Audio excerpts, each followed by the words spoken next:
Yeah. I was thinking of this quote, art is thinking and labor. That is attributed to one Krista Franklin. Yeah.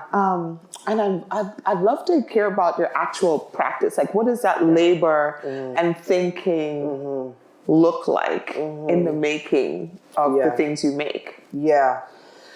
I just had an interesting conversation with one of my students last week about this very thing where, I was really trying to have them understand that being in the studio means a lot of things, right? It doesn't necessarily mean that I am painting or I am working on a sketch or I am, storyboarding my next film, right? You could be in studio time when you're daydreaming. Right? You could be in studio time when you're driving your car to go pick up your groceries, right? Because your brain is still producing things. I remember, and I know you have stories like this too, where it's like washing my hands or washing the dishes, poems would start to come up, lines would start to come up, right? So it's doing these very like ordinary chores around the house that generates it fuels even, right? The genius of your work, right? So it's like, allowing studio time to just be anything. What it's going to be. Right?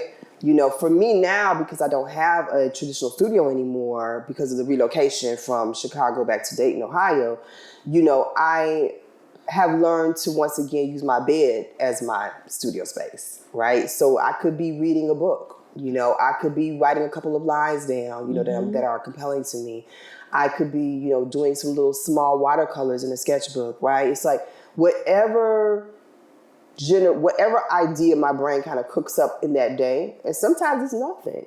Sometimes it's not about that production. It's about resting. Brains need white space too. Absolutely. And I think that all artists, all writers need to have that space where they're not doing anything at all. Sometimes for long stretches of time. We live in this world where it's like we are supposed to be generating something all the time, or we're supposed to be producing something all the time, right? Like machines. We're not machines. You know what I mean? We're human beings living in these bodies that are fragile and that are, right? We have these conversations. These bodies that are fragile, these bodies that have an expiration date to them.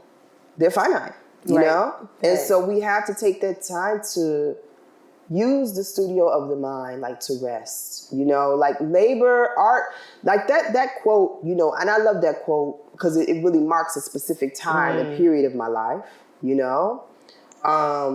where I was, and a lot of things that I say in public at that time especially tend to be fueled by hostility, by anger, by rage. You know what I mean? Right now. Like I wanted people at that time to understand that art is a very serious thing. Right. You know what I mean? Like people think this is whimsical. Oh, the bohemian artist. Yeah. Oh, she's the starving artist. Right? Like we're working.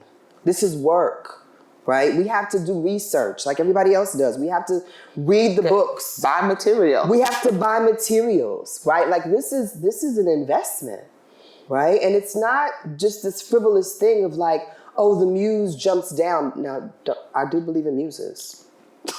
But, it's not just about the muse jumps down and then suddenly I'm overwhelmed with this poem, right? It's like, it's a labor. Yeah.